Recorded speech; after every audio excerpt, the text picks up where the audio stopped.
Shabbat Shalom, everyone. Oh, once upon a time, there was a man who couldn't stop crying. He cried in bed, he cried in the fields, he cried during the day, and he cried during the night. Nothing that he could do could stop him from crying. Oh, he couldn't find a solution to his sadness. When he thought about his present, he felt anxious. And when he thought about his past and the past of our people, he felt scared. When he thought about his future and what it meant to be Jewish, he was terrified.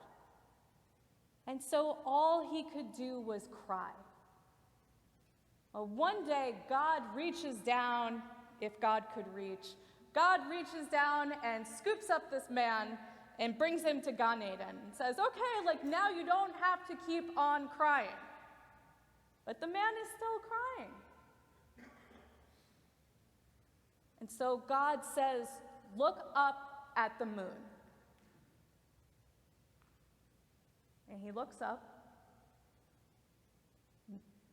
There it is. It's very small in the sky. It's a new moon. It's right after Rosh Chodesh. He watches as the moon gets ever so much bigger. Just a little. Just a little. And its light is pouring down on his face. And his tears stop. He feels comforted. It's a little bit of an odd story.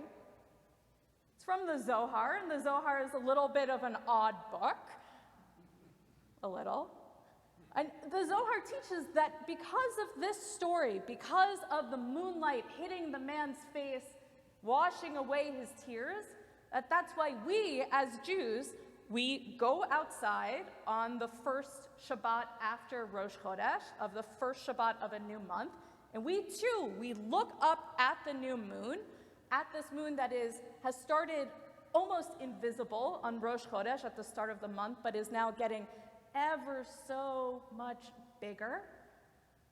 And we say a bunch of prayers about how important it is that we should look at the moon, and that the moon is this fantastic thing that shows that God has done all of this creation. But the Zohar uses the story to say that when we do this act, when we do Kiddush Levana, the sanctification of the new moon, that it will remove our emotional sorrows and our spiritual sorrows too. Just like that guy, that our tears, not the tears from physical pain, but our tears about the ways that we are anxious about our present, our past, and our future will be scooped away from us. Kiddush Levana is tomorrow night, and so I do want to invite everybody to go outside and take a look at the moon and see how you feel. But still, it's not so easy to understand. Really looking at the moonlight, letting the moonlight touch my face, is that really going to affect me spiritually and emotionally? Is that really going to make me feel better? I want to suggest 3 possible reasons for why the Zohar might give us this understanding. Who am I to understand the Zohar? One possibility is that when we look up at the moon, and we remember that we're not in control.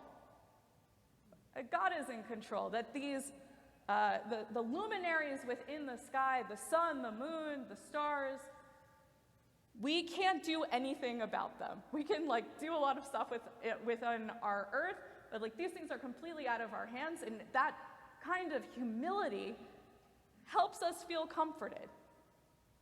Maybe. A second possibility from this story within the Zohar is that when we look at the new moon and its growing light, we're noticing something that we haven't been noticing. We're noticing something that was actually invisible. From the middle of the month onward, then the moon gets smaller and shrinks until we can't see it at all. But perhaps it's that looking up at the moon and letting the moonlight hit us awakens within us an eye for that which we don't understand, an eye for things which are cyclical, an eye for things which go from sadness to joy, from withering to growth. And we too realize, okay, I'm part of this, that right now I feel anxious and scared, but tomorrow joy will come, as it says in the Psalms, perhaps. The third possibility, which is my favorite, so I've saved it for last, comes from the ceremony of Kiddush Levana itself, the ceremony that we do when we go outside we're supposed to go outside after Shabbat with a group of at least 10 adults, and we're supposed to say a bunch of psalms, a bunch of specific texts, while, again, looking at the moon.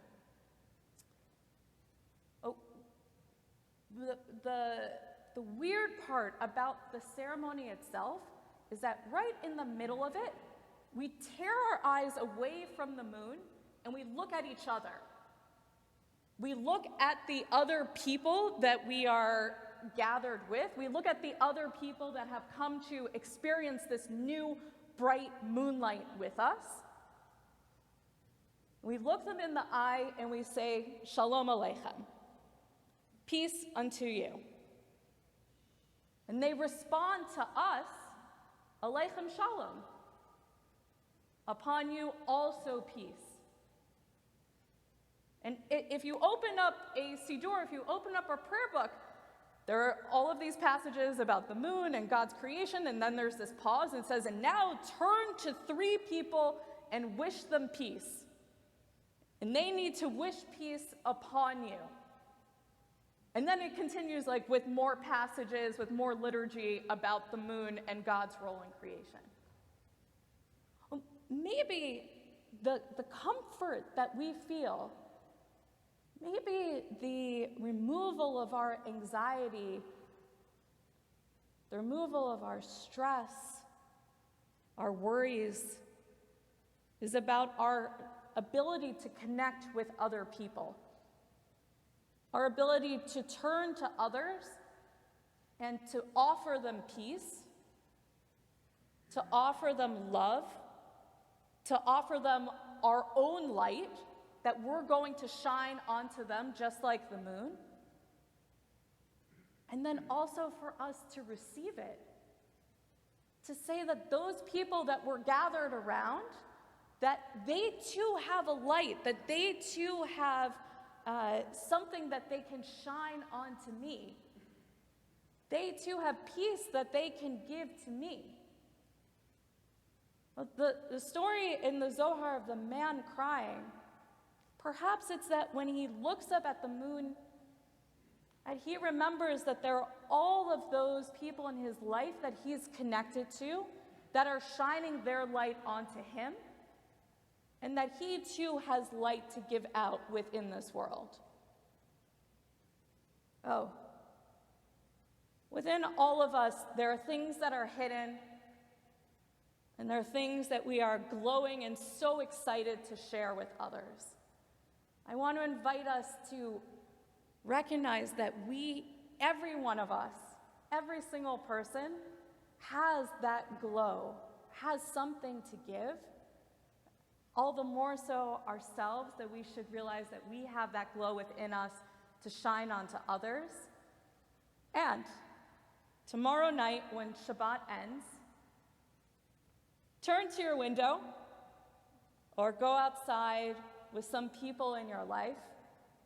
Look up at the moon and let its light come down on you and wish each other peace. Because that's definitely what we need within this world, to be there for each other. I'm so excited and proud and delighted to be here with all of you. Shabbat Shalom.